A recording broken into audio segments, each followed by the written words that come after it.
Hey there, guys. My name is Kody. As you know, I live with schizophrenia. My name is Gabe Howard. I live with bipolar disorder. And so today we're going to be talking about our top 10 least favorite things that people tell us about our own diagnosis. I had to come up with 10? Yeah. Oh, man. You have to limit it to 10. I have to limit it to 10. Oh, geez. Trying to figure out the best 10 is going to be hard. Yeah, so yeah. This might just be 10. Yeah. Not even like the worst 10, just the 10 that are bothering me right this moment. Just the 10 that come up in your brain. Yes. Okay, so Yes. And we're going to get right into it.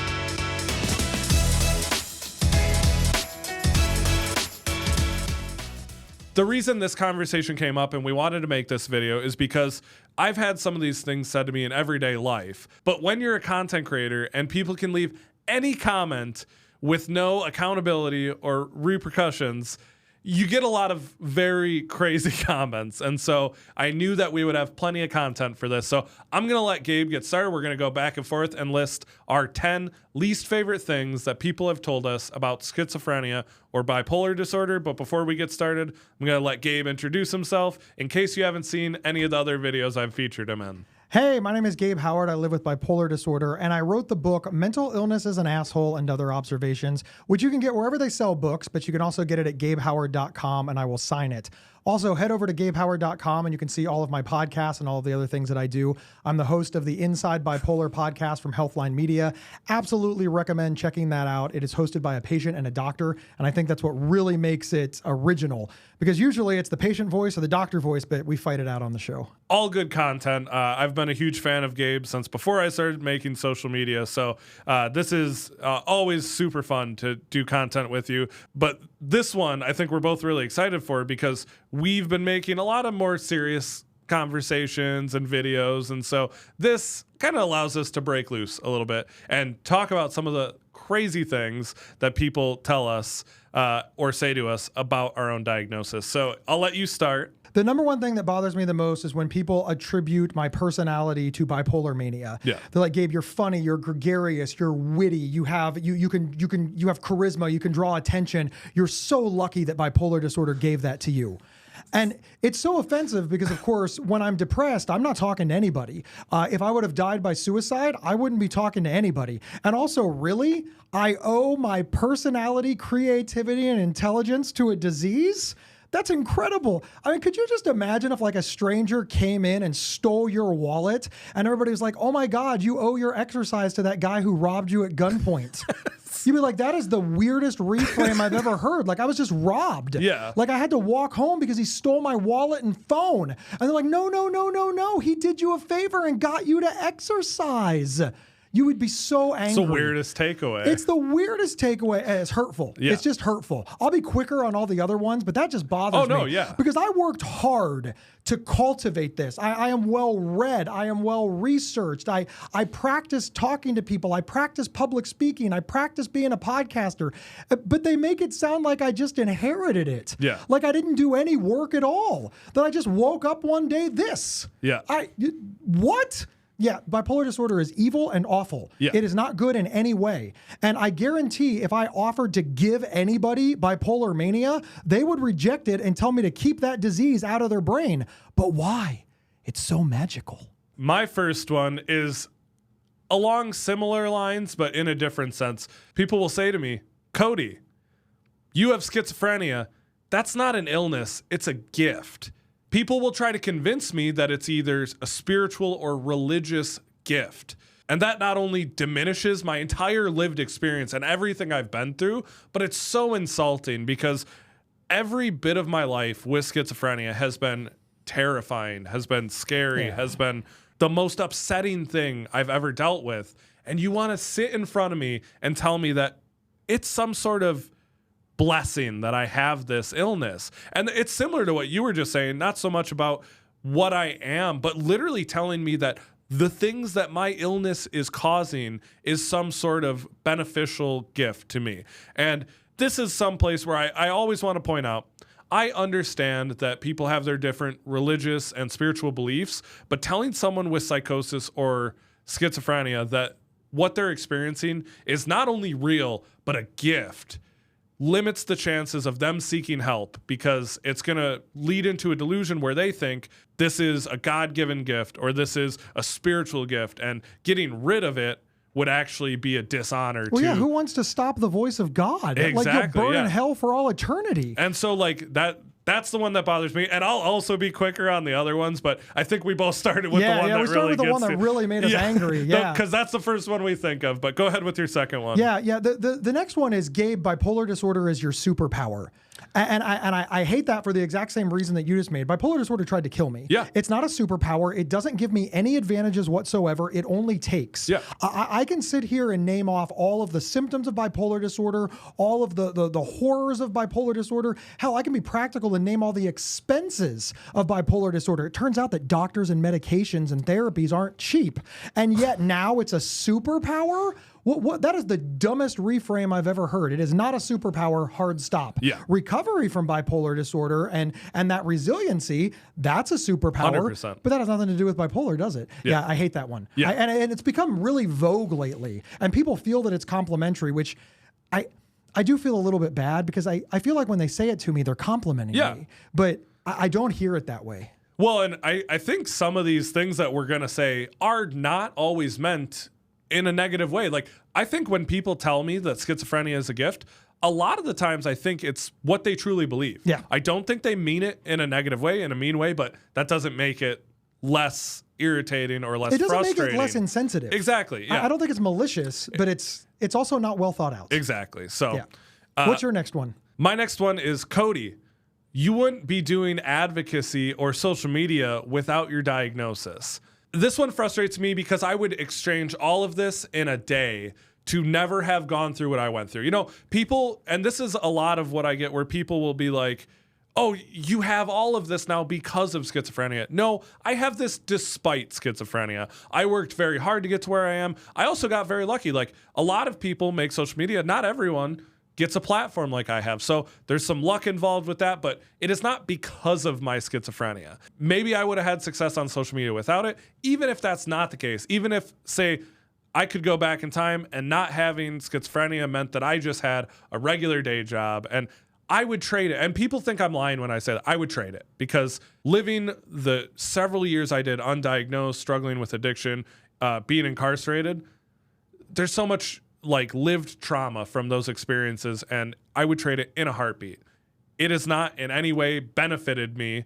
I made the best out of a bad situation. That doesn't mean this is the best my life could have been. You know, the hardest thing about this is just not to jump on to yours because we have some similarities here. And I got to tell you, I do want to build on that one a little because I hate it when people say, Gabe, if it wasn't for bipolar disorder, you never would have made it to Oxford. Gabe, if it wasn't for bipolar disorder, you never would have gotten to speak at the National Press Club in Washington, D.C. Gabe, if it wasn't for bipolar disorder, you wouldn't get to travel all over the world. You wouldn't know Kody Green. Yeah. You wouldn't have made these friends. And look, that's true. It's not untrue. I sort of understand what they're saying. I do too, yeah. I want to be clear. I do kind of understand what they're saying, but you know, I would have done something else. Yeah. I would have met other people, and I didn't get to live that life because bipolar disorder took it. So yes, I got to meet Kody, but maybe I didn't get to meet Debbie. And yes, if I would have met Debbie, then I wouldn't have met Kody. The life just goes off in random directions and you don't know what you're going to get. And it is true that when something negative happens, there can be some positive things that come out of it, but it doesn't retroactively make the negative thing worth it. Hard stop. And I want to echo what you said about I have all these regrets, all this trauma. I hurt all of these other people. I have 2 divorces under my belt. If it wasn't for bipolar disorder, maybe I wouldn't have hurt those people. And you know what? Those people don't care that I spoke at Oxford. Those people don't care that I went to the National Press Club. Those people don't care that I met Kody Green. Yeah. So I have to live with that guilt, and I would trade places in a heartbeat. I'd give up all of that to not have victimized and traumatized my family, friends, and other loved ones. Yeah. And it's just so reductive. Yeah. It's so reductive. Yeah. And I just hate that. And before you go to your third one, to add on to like everything we just said, we lost years of our lives to our illness. And I think that's so important. Everyone's like, well, you have such great things now. And I'm like, there's literally several years of my life that I can't remember, that was scary, that was traumatizing. I was delusional. I was in active addiction. you can't ever convince me that I wouldn't have preferred to have those years of my life back. So I'll let you go on with your third one. Oh, dude, that was my third one. I'm just stealing yours. Okay, you know what? I'm just taking yours. I can come up with another one if you want, but frankly, I think we just both have that one in common. Well, I'll go with number 4 then for me. Okay. Are we counting right? Yeah, I'm going to say we are. I did. Or maybe it's number 3. You started, so I it's started number 3. number 3 for you. Okay, number 3 for me. I get a lot of, Kody, you're too high functioning. You must be faking your schizophrenia. And the reason this is so frustrating is because what's so offensive about this is someone would rather believe that I am faking my schizophrenia than I am functioning well with medication and treatment. Like, it's easier for them to believe that I'm faking schizophrenia than I could possibly be living a functional life with schizophrenia. That's what that means to me. When someone says that, I don't take it personally like, oh, they think I have a poor character and they think I would have the audacity to pretend I have an illness. What it's saying to me is they literally think a person with schizophrenia couldn't be doing as well as I'm doing. And that's so reductive to the experience that I've lived. It's so irritating to know that I've put in all this work as an advocate. There's all these years that people on social media will never get to see. And you've talked about that. No one will ever get to see my hardest, most difficult moments. They're not on camera. They weren't recorded. None of those will ever be seen. That doesn't mean they didn't happen, you know? Yeah, no, I agree with that 100%. So my next one that I hate, I got to do a little setup. So I host the podcast Inside Bipolar with Dr. Nicole Washington. Yeah. So my fourth one that I hate the most is, how did you get Dr. Nicole to hire you for the podcast? And here's why I hate it. Because it's my podcast. I am the producer. It was my idea. I interviewed dozens of doctors and screened them and selected Dr. Nicole, who works for me. And I hear how that sounds. Yeah. It sounds like such a male ass thing to say. Oh, the doctor works for you. I didn't bring this up. You assumed that because a psychiatrist and a patient host a podcast together, that the psychiatrist must be the driving force and the one in charge, and you're hanging on to her coattails. Yeah. No, that's not true. Why don't you see it the other way? And it bothers me for many reasons, but one of the biggest reasons that it bothers me is all the official marketing materials that come out from Healthline Media always list my name first. And yet they will reverse it.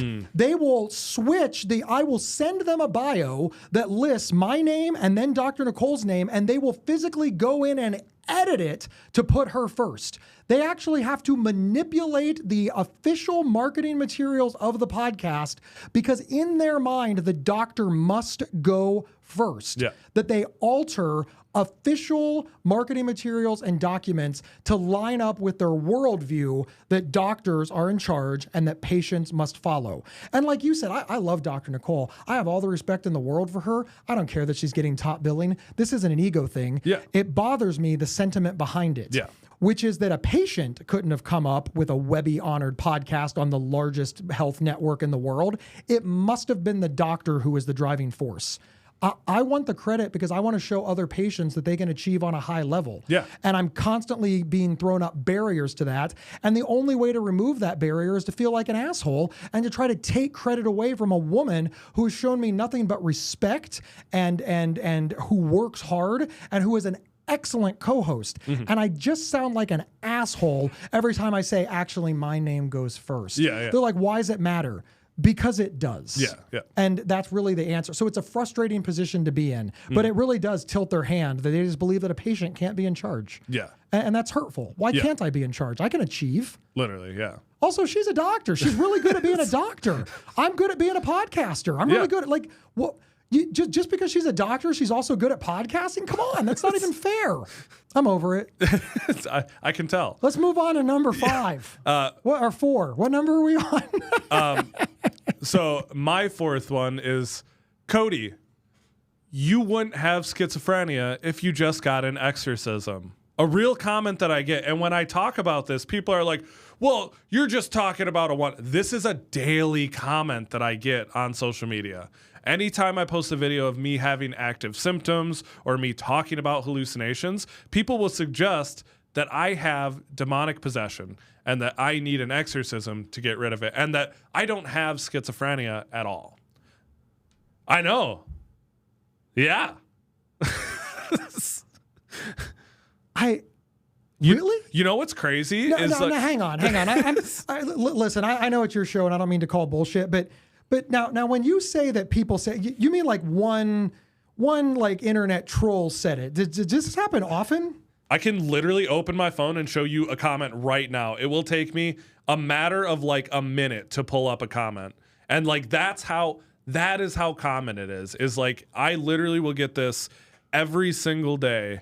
From people. It's mostly on videos of me having episodes and me having like symptoms. If I'm experiencing symptoms, people will assume that it's related to demonic possession or spiritual stuff, which is kind of what I said in the very first one. Right, yeah. But like I'll get people telling me to go get an exorcism. For it. Like wow. Like I'm just imagining your head spinning around and vomiting, spewing everywhere, and then somebody gives you an exorcism and suddenly you're fine until they need to make a sequel movie. Yeah.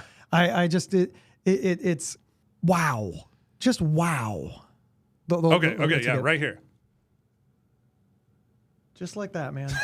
just wow. Literally. So wow. I don't mean to call you out. No. You know, sometimes when I hear these things, I think, did you hear that like one time from an internet troll, or is this common? Yeah. It's common. He's got lots of them. And that's just the tip of the iceberg. Like people will suggest that. They don't always jump to you need an exorcism. But I do get this comment like every single day, and it's nuts to me that like that's the first place people's brain goes. Instead of this person has a psychiatric disorder, this person probably needs medication. No, I'm going to tell this person to quit medication and get an exorcism because that'll fix it. Wow. It's so dangerous and damaging. And of course, whenever you're dealing with somebody's like personal religious beliefs, you can see where it can really set them up to fail. Yeah. And I'm really sorry that you have to go through that. And I'm glad that you don't get an exorcism because that doesn't work. Well, and I guess I just want to make sure that the viewers don't like run out and get an exorcism. No. And we personally both know advocates who were either forced into an exorcism or were told to do that. And shocker, it didn't fix it. It didn't work. It didn't work. So what's number 5 for you? All right. Number 5 for me is Gabe. Everybody is a little bit bipolar. Oh, I just because I don't know what to say to that. Yeah. On one hand, if they have this really vague understanding of bipolar disorder as being highs and lows or mood extremes or mood swings, then I guess the statement is kind of accurate. I mean, because everybody does in fact have multiple mood states, but in order to be bipolar, you have to have, suicidal depression all the way to hypomania for bipolar 2 and full-blown mania for bipolar 1. And everybody does not have suicidal depression. Yep. Hard stop. Everybody does not have hypomania. Everybody does not have mania. And then, of course, there's a whole other set of symptoms that you have to, complete the checklist to get a diagnosis of bipolar disorder. So no, in fact, everybody is not a little bit bipolar. And I think they're just trying to say that, hey, everybody has moods or everybody gets angry or everybody gets excited. And I guess they're trying to relate to me, which makes this one a little hard. But could you imagine if you said, like, I have terminal cancer and somebody said, well, yeah, but everybody's dying. That's such a good analogy. That's horrible. I guess that is true. Everybody is dying. But really, I just confided in you that I have terminal cancer and your response is that everybody's going to die? Yeah. Like, that's it just shows how insensitive it is. It is insensitive. Yeah. And for me and for my money, it sort of hurts all the more that the best compliment that they could come up with was that. Yeah. Because I do believe that the vast majority of people are trying to say something nice, and that's the nicest thing they have. Like, that's it. That's the nicest thing they have. Yeah. Like, wow, we have so much work to do. So that and I think that's why it gets to me, because I think, wow, I can see you're trying to be nice, and that's what you got. Wow. We have so much work to do. So much work ahead of us. All right. Well, I've lost count. I think it's your number 5. Yep. My number 5 here. So my 5th one, and before I do it, I just want to say, if anyone ever comes up to me and says, Kody, everyone's a little schizophrenic, I don't think I would take that super well. Thankfully, people don't say that. I don't think that happens. I do hear that a lot with ADHD, and then my wife is on the autism spectrum. People will say that about her. Irritating. Don't do that. That sucks. But my number 5 is, and I think you'll relate to this with a different one, but I'll have people say to me, Kody, isn't schizophrenia just multiple personality disorder? And which is not even a diagnosis anymore. It's DID. But what it shows me, once again, is that people are not as educated as I wish they were about certain mental illnesses. But also, I get a lot of people who will show me things or tag me in things that are not schizophrenia related. They're DID. It's about alters, and it has nothing to do with hallucinations, delusions, or paranoia. So once again, just shows the education I have to continue doing as an advocate, because some people don't even know what diagnosis they're talking about. And certain movies and TV shows don't help this. So for example, a lot of people know that schizophrenia means like split mind. When you make movies called Split and it's about DID, and it really it makes it that much harder to try to explain to people what each disorder is. So if you want to use for your sixth one, which if you don't say it, I will at some point, because I hear it a lot about bipolar disorder, but that's my big one that I get all the time is, and I know a lot of disorders and illnesses get mixed up, but that's the one I hear the most with schizophrenia. Actually, I love schizophrenia memes. I don't know if you like bipolar memes. I love them. I laugh almost it's at one of all my them. favorite things. Yeah. The most popular schizophrenic meme is roses are red, violets are blue, I'm schizophrenic, and so am I, which that's not even schizophrenia. It's DID, and it is the most shared schizophrenia meme. And it makes me so mad, because I do love schizophrenia memes. But anyways, go ahead with your next one. Go with number 6 now. So my number 6 is when I tell somebody that I have bipolar disorder, and they kind of roll their eyes and say, "Oh, I don't believe in that mental health BS," or some version of that, right? I don't believe in that. Oh, my family doesn't go to therapy, or some dismissive mental health thing. After I tell them that I have mental health issues or bipolar disorder, it's, "Oh, we don't believe in that," as if it's a choice. Right? Like, hey, I like to go to the movies. "Oh, we don't believe in wasting money on movies." Okay, that's like a real choice that you can make. Yeah, or, I go to concerts. "Oh, we don't believe in spending money on that." Okay, like that's a real bit. But if I said, "Hey, I go to concerts. We don't believe in concerts." Wait, you can't not believe in it. It's right there. Like I'm the concerts I can. What do you mean you don't believe in bipolar disorder? It's a medical fact. I'm not.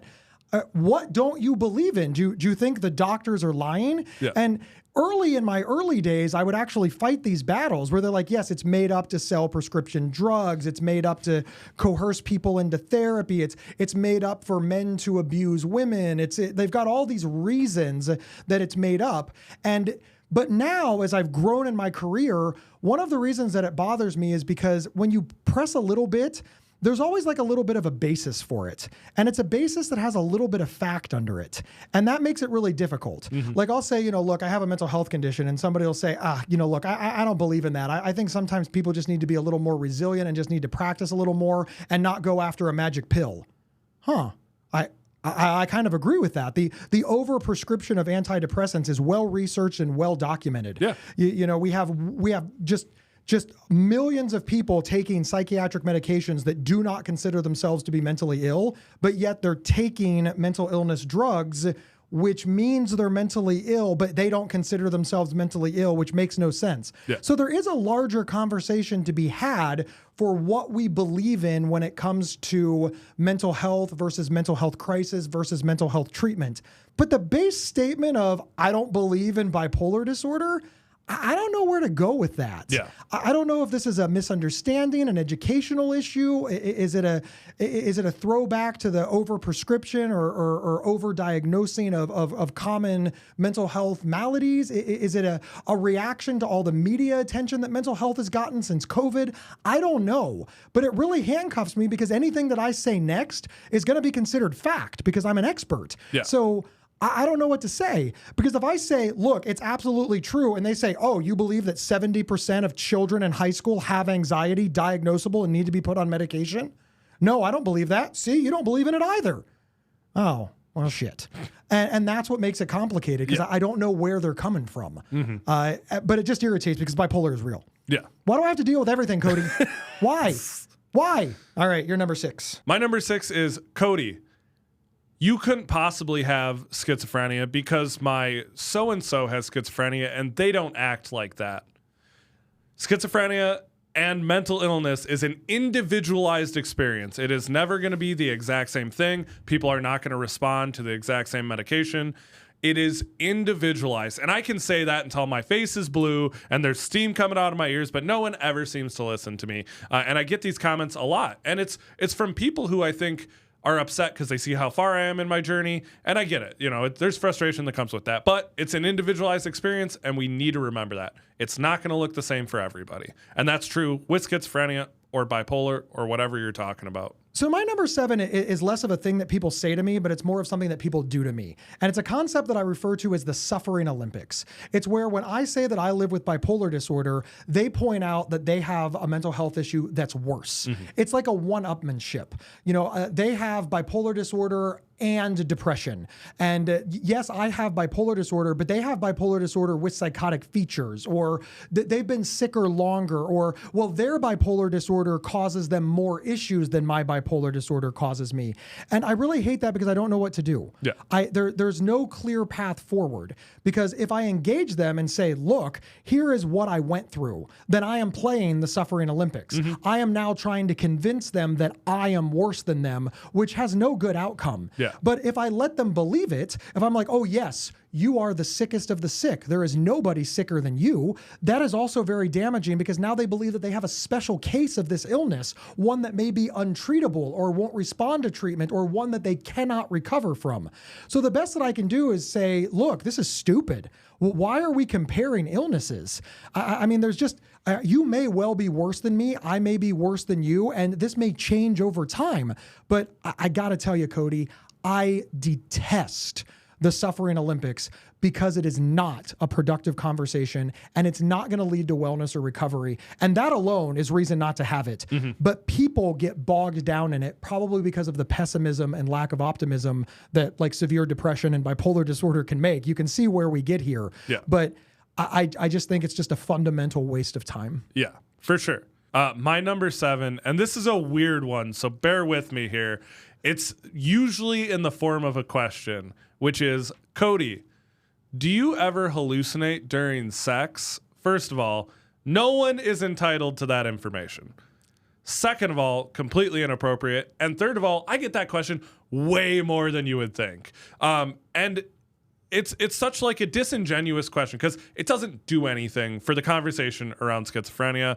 Stop asking me, or stop. Like, that is between, like, you know, a psychiatrist, my doctor. That has nothing to do with how I make social media, has nothing to do with my illness and how I help people better understand schizophrenia.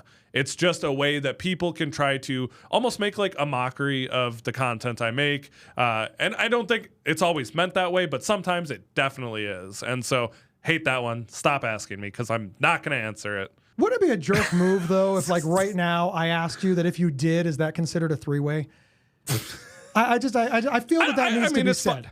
You know me, I love comedy. I love the comedy aspect of it. And like, I actually don't mind it that much. Like, people have made jokes about when I do comedy, that's fine. People will ask me legitimately in comment sections and stuff. And I'm like, don't be weird. You know, all joking aside, I'm going to flip the script a little bit on you. And my number 8 is, wasn't hypersexuality fun? One of the symptoms of bipolar disorder is hypersexuality, which of course people understand to mean having a lot of sex, which at its core is true. Right? Hypersexuality means wanting and generally having a lot of sex. But here's the part that gets missed. Right? When they ask me if it's fun, they've always got kind of like a softcore porn look in their eyes. Yeah. You know, like they're watching some sort of movie where a guy's getting laid a lot, or a woman is really hot, and they've got like, you know, the music is, the saxophone starts. Here's what hypersexuality is really like. It takes something that's fun and enjoyable, and it turns it into a compulsion that you must complete over and over again. Oh, wow. And for most people, not everybody, but for most people, what hypersexuality looks like is chronic masturbation, because they can't get enough sex partners in the short period of time. Yeah. Because this isn't a movie, right? Most men are not rock stars surrounded by beautiful models. It also looks like taking unsafe and unnecessary risks sexually. Oh, yeah. But what it absolutely ultimately comes down to is that it ruins sex. It turns it into a compulsion that you must complete, and as soon as you are done, you must complete it again. You can never satisfy it. It can never be satiated, and that's horrible, because sex is fun, and I like sex, and I enjoy having sex, and to turn it into something awful is bad. And on one hand, I hate the question, but I always answer it and I do respect it. Yeah. So my number 8 is hypersexuality fun? I hate the question, but I do answer it because I think people need to know. But I'm just so sad that hypersexuality is well understood and yet completely misunderstood. Yeah. My number 8 has to do with my service dog, who you've probably seen, Luna. She helps me identify visual hallucinations. People will tell me, you shouldn't be able to own a dog. It's an unsafe environment. First of all, I love my dog more than anything. I am a dog person. I always have been. I've never mistreated my dog. Believe it or not, despite mental illness, I can have people and animals in my life that do not get harmed. And that's crazy concept to some people. People will like comment to take my dog away or that my dog should be put down. Like, those are real comments I get, and it's crazy to me. People with mental illness can and do own pets. And a lot of the time, those pets can work as a type of therapy, as a type of socialization, as a type of purpose, you know? And like, to me, that is so hurtful. And also, I would die for my dog. So remember that. You know, Kody, that one is always weird to me because people understand service dogs. Yeah. Right. And people respect service dogs and people know the power of therapy dogs. And yet they think that somebody suffering from schizophrenia doesn't deserve that kind of treatment. Mm-hmm. But hard stop that. It also means that they think that people with schizophrenia can never get well because you have that diagnosis. You can't have the dog. I'm not trying to take your thing. That one always bothered me because it's like, wow, you're tipping your hand that you don't think people can get well. And that builds into my number 9. Gabe, you are so lucky your wife supports you. Oh. And why do you think that? Like, what is leading you to believe that my wife is supporting me? And the answer is you have bipolar disorder, so somebody must be supporting you. And since you live with your wife, it must be her. And then this creates this problem. What I then have to do to defend myself is say, I make more money than my wife. Well, that's just a jerk thing to say. Doesn't that just reek of toxic masculinity? Yeah. I make more money than the little lady. I'm the provider, right? And then I have to say things like, I really do more of the caretaking for her than she ever does for me. I do all the cooking. I do all the cleaning. I physically write out the bills and like manage the budget, etc. I don't even think she knows where the vacuum cleaner is. And then people are like, my God, he's just being mean to his wife. Why is he wearing all this dirty laundry? And I don't want to say that, but I also don't want people to think that I'm mooching off my wife. Yeah. But here's another problem. Let's say that I was mooching off my wife. So what? Yeah. That's our deal. It doesn't mean that it has anything to do with bipolar disorder. Maybe that's just a deal we made. Maybe my wife makes $800 billion a second on OnlyFans. I don't know. You don't know my life. There's just so much arrogance in the idea that all you know about me is that I live with bipolar disorder, and therefore everything I have, I must owe to the person standing closest to me. Yeah. And I don't know how to defend myself without sounding like a 5-alarm jerk. Yeah. And frankly, like a misogynistic jerk. And because it sounds like I'm insulting my wife, who is actually incredibly supportive, believes in me very much. And at one point, when I started my business, she was making more money than me. Yeah. And if it wasn't for her job, I wouldn't have been able to pursue the business. So it's not lost on me that the whole reason that I'm sitting here making a living and making more money than her is because of that early support. Yeah. But the difference is that we did it together. This was our deal that we made together as a couple. She did not support me and I did not mooch off her. We as a couple did this together. And it's so hard to explain that to people, again, without sounding defensive. And honestly, I am defensive. It bothers me that people think that because I have bipolar disorder, I can't support myself. Yeah. That's so hurtful. Mm. My number 9 is because I always mention that I've had some privilege getting to this point, and people will say, Kody, you did the work yourself. It's not because you're privileged. And I want to say, like, I understand. I did do a lot of work, and I'm not diminishing that, but I am a straight white man. And when I point that out, people get upset. Like I'm trying to say that, I was given everything. And I'm not saying that. I'm saying that I had some resources and some opportunities that other people don't have. So like people of color, LGBTQ plus individuals, women, like I was given more help and more resources because of who I am and what I look like. And that needs to be said. And when I talk about it, people get very upset, but it is relevant, even in the case of schizophrenia, even in the case of mental illness. And when we're talking about medical care, psychiatric care, it is relevant. And I will not stop talking about it because The reason I have the stability I have today was because I had no problem getting insurance. I had no problem getting medication. No one doubted my diagnosis when it first happened. No one misdiagnosed me. All of these things happened to people. When I got out of jail, I was able to get a job almost immediately, even with a felony. That is not the case for a lot of people. And so it needs to be said, and I don't apologize for acknowledging it because it's the truth, and I don't know why some people have a hard time hearing that. How much time you have? I can explain it to you, but keeping with the theme of the show, I'm going to go on to my number 10, and I kind of saved the best for last, and it's a little bit esoteric.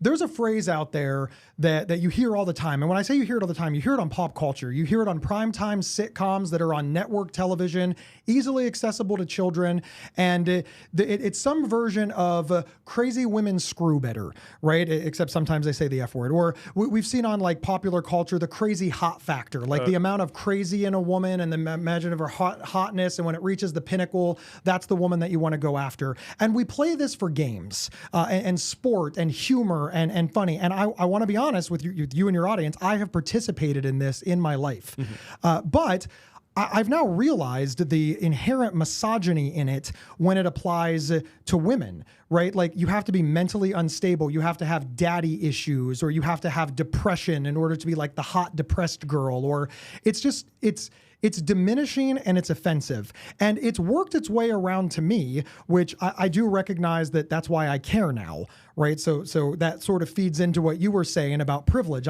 This wasn't offensive to me. If people thought, hey, Gabe has bipolar disorder and that makes him better in bed, that's not exactly the insight.